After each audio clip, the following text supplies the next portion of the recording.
வாங்க இன்றைக்கி mutton fried rice எப்படி செய்யுதுன்னு பார்க்கலாம். அதுக்கு மட்டன் வேக வச்சுருக்கேன். அதில் ஜிஞ்சர் கார்லிக் பேஸ்ட்டு போட்டிருக்கேன். அது போட்டு வேக வச்சுருங்க. ஒரு பிஞ்சு டர்மரிக் போட்டுக்கோங்க. அப்புறம் பெரிய வெங்காயம் நறுக்கி வச்சுருக்கேன். கேப்சிகம் கேபேஜ் நறுக்கி வச்சுருக்கேன். பாஸ்மதி ரைஸ் பாயில் பண்ணி வச்சுருக்கேன். ஃபஸ்ட்டு எண்ணெய் கடாய் சூடாகவும் ஆயில் போட்டுக்கோங்க. அப்புறம் கேரட் பீன்ஸ் போட்டு நல்லா வதக்கிடுங்க. காய் வதங்கிறது கொஞ்சம் சால்ட்டு போட்டுக்கலாங்க. இப்போ கேபேஜ் போட்டுக்கலாங்க.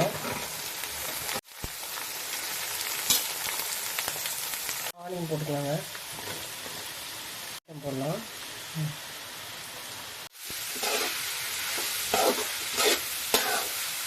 பெப்பர் கொஞ்சம் போட்டுக்கலாம்.